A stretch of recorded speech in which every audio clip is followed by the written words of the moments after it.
আসসালামু আলাইকুম ওয়া রাহমাতুল্লাহি ওয়া বারাকাতুহু। আমরা এখন এসে গেছি বিশ্বের ইজতেমা ময়দানে। যে টেম্পোরারি মসজিদ দেখছেন, এটা হলো টেম্পোরারি মসজিদ। 30টা কাতার আছে মসজিদে, 30টা লাইন। এই মসজিদে একটা কাতারের প্রায় 70 থেকে 80 জন লোক আছে জমাত এক কাতারে। তো গাইস আমরা দেখছি। হ্যাঁ ভাই, আপনি কোথা থেকে এসছেন? ও ভাই, আরে কোথা থেকে এসে বলবে তো। আচ্ছা বলছি, শোনো না, এইটা কী কীরকম লাগলো একটু বলো না।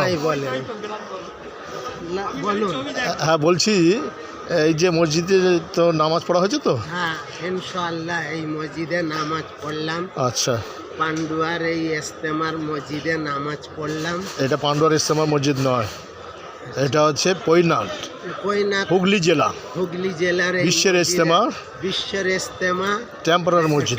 টেম্পোরারি মসজিদ।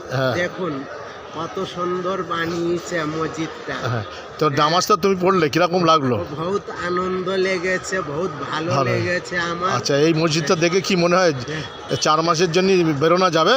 4 মাসের জন্য ইনশাআল্লাহ বেরাতে হবে, নিয়ত আছে।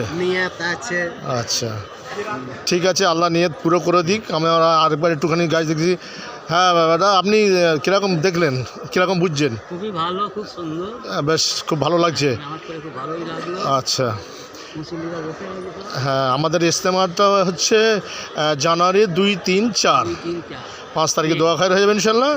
তো এখন থেকে যেন মনে হচ্ছে যে একটা ইজতেমা মানে শুরু হয়ে গেছে, কিন্তু না, মানুষ আসছে বিভিন্ন জেলা থেকে, বিভিন্ন জায়গা থেকে, বাসে করে আসছে, হ্যাঁ ম্যাটাডো করে আসছে, তাই না? যে 4 চাকায় আসছে, কি 2 চাকায় আসছে, যে যেরকম পাচ্ছে আসছে। তাইলে খুব ভালো লেগেছে। তো গাইস দেখলেন এত বড় মসজিদ ইনশাল্লাহ। হ্যাঁ, তো এই যে টেম্পোরারি মসজিদ আপাতত, এটা পারমিট নয়।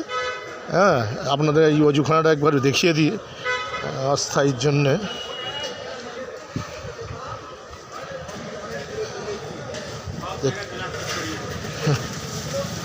এইটাই হলো অজুখানা, দেখছেন।